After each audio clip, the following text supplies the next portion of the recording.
Hi everyone, my name is Heidi and I'm with Family Search and I am with Rachel Crump here today by the beautiful Utah lake.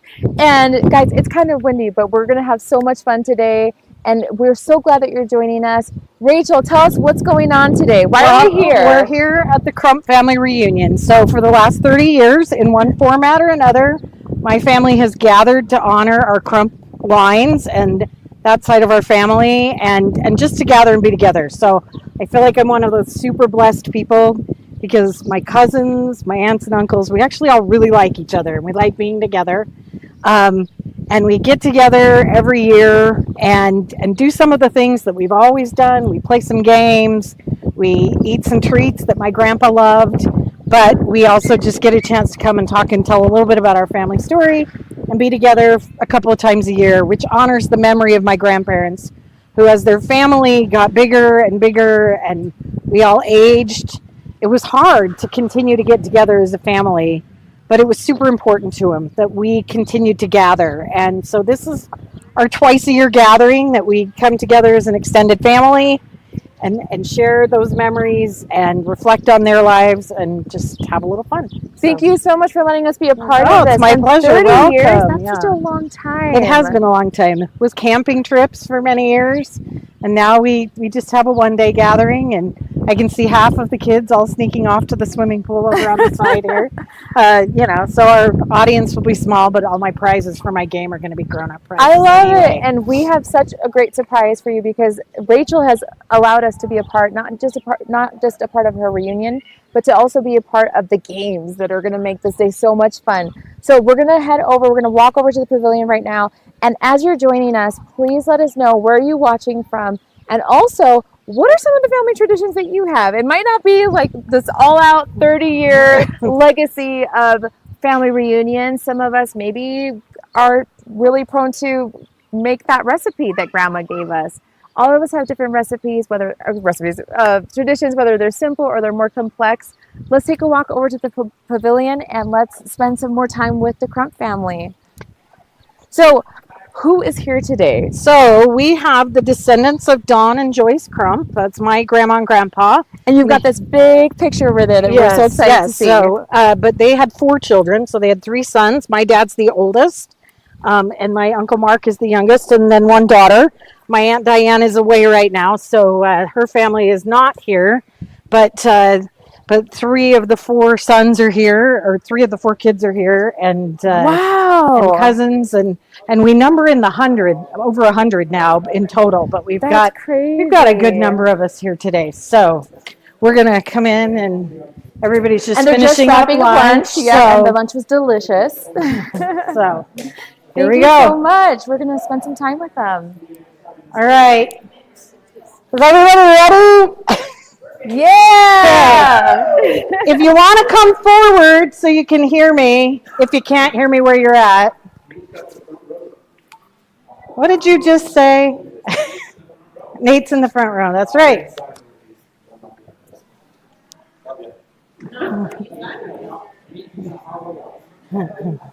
Oh. Okay. All right. So up here we have picture of Grandma and Grandpa, but I printed out both of their fan charts, their family trees on both sides. So you can see a little bit, if you get a chance to come up and look, you can see some of the names in our tree, maybe some that you recognize and some that you don't. But I thought we would play a little bit of a game on some of our pioneer ancestors today and spend a few minutes getting to know some of them. So the way this is going to work is I'm going to I've got 4 big posters that I'm going to put out front here. And then I'm going to give you some facts about them. And if you think you know who it is, I'm going to invite you to stand up and come. So we've got some pictures here that we're going to share.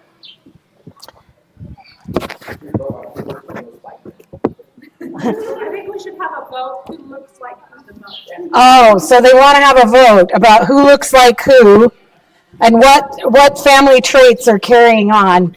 There's a scowl in this photo that I think I have acquired for sure. So here we go. Hopefully you can all see these. Rachel, can you give some background on where you got all of this from? So I found all of these pictures on Family Search. So you all have access to all of these same pictures too. And all of the little information that I've pulled together, I've pulled out of different sources and stories and memories that people have uploaded to Family Search. My apologies to all the in-laws. I focused on the Crump side. It is the Crump family reunion, but your families are important too. So, and that heritage as well. But since we're here today, we did it just focused on the Crumps and the Hansons and all of the other families in between. So here we go. I know a few of you recognize some of these photos. I know Dad does. Anybody else recognize someone they love in the photo? I was going to say, who was it? Lance, do you see anybody that you're like, they look like this? I see Stan. Okay, so call outs that they can see hints of Stan in these I think pictures. the third guy over, Stan. This guy right here. Yeah, that was Stan 2 years ago on Halloween.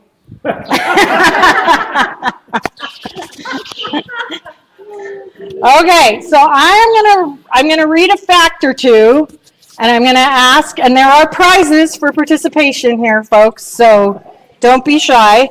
But I'm gonna read a fact or two. We'll see if you can figure out who this person was, which photo this story might go with. And when if you don't know, then I'll point you to Family Search where you can learn more. All right, so this person was born in Derbyshire, England, and he was the second of 5 children. In 1849, he joined the Church of Jesus Christ of Latter-day Saints, and at the age of 17, he wanted to be in Utah. So he came across from Liverpool, England, and sailed to the United States. And any guesses who this might be? William Charles. No. It is Joseph Odell. Very good, Carrie. Okay. So, and if you don't know who that is, this is Joseph Odell. And as I was reading his history, one of the things that really stood out was how powerfully he was converted. He really believed and did it all to get here. Okay, so we're going to switch photos. This isn't going to be that easy that I tell you. I know. If you look, you've got a hint. I knew it, but I was like, she just. All right. Okay, so this person was born, his father was born in Scotland, but he was one of 2 children that was born to his parents, but he had 4 older half-siblings from his father's previous marriage. He was widowed quite young. And then he later got married. He was separated from his brothers. He sailed back and forth between England and the United States a couple of times, working ships. But he got married, and then he had 2 wives die. And then his 3rd wife was born in England, and she came into his life and took on his existing children, and they had a whole bunch more kids of their own. I think they had 11, if I remember right. But after they moved to Utah and immigrated to Utah, she went to Wanship, Utah one day and was picking currants and met a woman who had the same last name as her husband. Her maiden name was the same as her husband's. And it was his half-sister that he had been separated from and hadn't seen in over 20 years, 25 years, and they were living 8 miles apart in Utah. Wow. Anybody know who that might be? The lady on the end. No, the one with all the kids. Okay, you think it's this one, Melissa? Yeah. You're wrong. Okay, Mark? Treats for participation. Was it a bag? It is. It's Thomas Bagnall and Charlotte Swainston. So, good job, Mark. Good job. All right, Mark, for yours, you can choose. Do I win the prizes? I have the 5 Crowns game. I have a set of Kinder's sauces. I have those as well.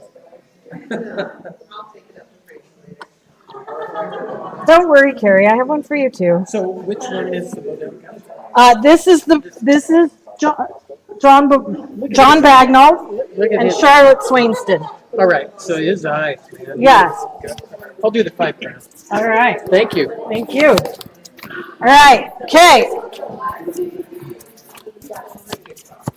All right. Here comes the next one.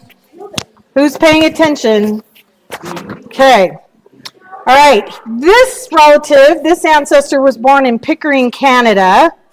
And he was, his parents, when he was 2 years old, met the missionaries and said, yep. And they wrapped their 4 kids in buffalo robes and made the trek into the United States. And they went to Kirtland, Ohio, and then they went to Far West, Missouri, and then eventually they settled in Nauvoo. And their home outside of Nauvoo was so close to Carthage jail that they heard the sound of the shots that took the life of Joseph Smith and his brother Hiram. Now, she was born in Bedford, England, and she was the youngest child of her parents, and they moved to Liverpool after joining the church and to get ready to emigrate to America. And they traveled in the Abraham Smoot Company, and they arrived in the Salt Lake Valley on September 3rd, 1852. But they were among the first saints that participated in the Perpetual Immigration Fund that brought so many people here to the Salt Lake Valley. Anybody have a guess who this one is? The Thorntons. Okay, which ones? The Thorntons, that's right. Carrie, family historian. Yeah. So, Carrie, you can choose. I have a cute pool bag and beach towel, or I have the sauce, or I have the Mrs. Myers soap spray and hand soap kit. What do I want, Lance? What do I want? Cleaning. This will be gifted for you. Okay, we got one more, so we'll see if you were paying attention to this one. But here we go. Okay, these people were also both from England, but different parts. And she was the 7th of 11 children in England. She was born in 1825. He was born in Lancashire, England, in a different town, and was the oldest son of his parents, and they had 3 sons. And they most likely met because she worked for his mother in a public house, in a eating establishment that she owned. But her family were taught the gospel and by the missionaries and were baptized.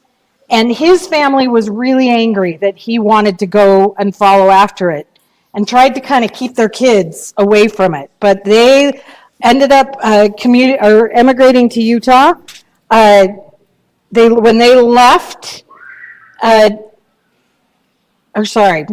the elders in the British mission who knew her, they all loved her. But when she came home, she made it a practice. She gave them each about £1, which was $5 US money back then. She'd say, I just want to give you a little bit. I love to do my bit. But they left England in 1854 and sailed on a ship called the Windermere. And 2 months later, after they arrived in Salt Lake, they bought their teams and immigrated to the Rocky Mountains. But on their trip over, they had to bury one of their babies. And her granddaughter wrote the story of this. She said, this is almost more than a mother can bear, sustained by the ever-present comforter, but she made sure that baby got buried in a coffin and wasn't just buried in the dirt on the side of the road. And one of their neighbors stayed back to help make that happen. But they arrived in October of 1854 and immediately settled in American Fork and lived out their lives in that town. Anybody have a guess who that is? Nope. No, not the Hansons, not the Steeles. No. This is the Proctors. So this is John Proctor and Susanna Chadwick. And I didn't know very much about them, so I had not read any of their stories before this, and I was really impressed. So what? You guessed the Proctors? So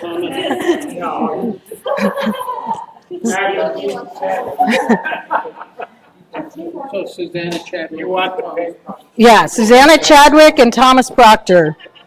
It's Grandma. They're Grandma Joyce's. Grandma Joyce's. So it's on the Wagstaff line. So yeah. But I really enjoyed getting to know some more about their stories, about how they ended up here, and how we ended up here. You'll notice I didn't pick the Crumps this time. We know a lot about that story, and we know a fair amount about the Hansen stories. But I wanted to spend some time on some of those families that we don't know as well, or at least I don't. But I'm grateful for their sacrifices. I'm grateful for who they were that make us who we are. And then, of course, I love that we've gotten to keep these stories. I'm grateful to all the people who preserved them. So thanks for joining in and playing my game. And if you want to read a little bit more about each of them, I've got bios that I cobbled together from a whole bunch of bios on Family Search. I can share more with you. But, yeah.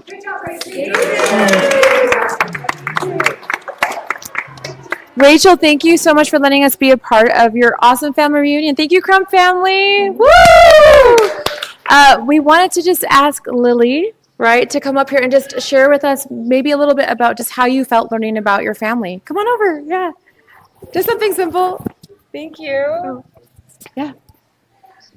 It was definitely really interesting to learn a little bit more about my family, especially where I'm not the most familiar. I even told my mom, I was like, I don't know anything about these people.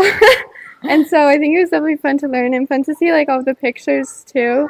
And we were talking about how one of my family, Grandpa Ren's ancestors and some of Grandma Cindy's lived by each other and like they could have met. And so it's kind of just fascinating to learn about like all of the history and how they could have interacted with each other and like in the past, and that like even like having 11 kids is just so crazy. So That's right. Cool to learn. Do you feel like you feel more connected to your ancestors now? Yeah, and I also think it's fun to like learn about where I came from and how like different people have changed like the course of my life and like their lives as well. That's so so coming neat. to Utah. Thank you so much for sharing of that. course. Thank you, Lily. Okay, Rachel, just really quickly, tell us a little bit about all of the effort that your family has put in to make sure that this is all documented. Well, so I think that we owe a huge debt to a lot of people that have documented it. And I know that my dad and Diane and Stan and Mark and Grandma have all done research themselves. But as I look at it, you look at where all of these sources came from and the photographs that have been saved, it's so easy to find it, and only because of the efforts of other people. And I'm really grateful to those people that took the time to save it, because I think this is a huge part of our legacy that we get further and further away from every generation, but they changed everything in our family story. These people and the other 4 sets of great-grandparents that I didn't bring out today, but they changed the narrative for us and opened doors to things that I don't think any of us realize how much they changed for us. Many of them lived in lives that didn't include education and opportunities to hold land. And yet, when they made the choices that they did and they emigrated here, everything changed. And we're the beneficiaries of that. We have a lot of privileges because of them. But it's so easy to find it online today and to find it at Family Search. Nobody has these pictures and everybody doesn't. We all get to have the pictures now. And I think that's just miracles of the times we live in, yes? So, but it's great to just get to know that they're there and and we get to have that piece of our own history, so. Thank you. So you can have fun and make family connections and make new memories together. Thank Yeah. you so much for letting us be a Thank part of you. this. Thank Thanks, you, Rachel. Heidi. Thank you to the Crump family. Thank you. Have a great rest of your family reunion. Thanks, guys. Thank you so much to the Crump family for letting us interrupt their family reunion. That was so much fun. And as you were able to see, Family history can be fun. You can make connections, you can draw information from Family Search after documenting it, and you can create traditions. And the Crump family has been doing this for 30 years. Can you believe it? But as we know, creating traditions doesn't have to be super complex. It can be simple. And we're just so grateful for you tuning in today, like you do every week, and for letting us connect you with this wonderful family, the Crump family. And we hope you realize just the value that Family Search has available at your fingertips, whether it's through the app or through our website, for you to connect, for you to write down the many experiences that you know about, whether it's your ancestors or whether it's your relatives, your family today. Document what you know so that others from the future, from today, from the present, can really just gain a better understanding of your family, your identity. And we're just so happy that you got to tune into today. And again, let us know where you were watching from. And we look forward to our next time with you next Thursday, 11 a.m. Mountain Daylight Time. To have a wonderful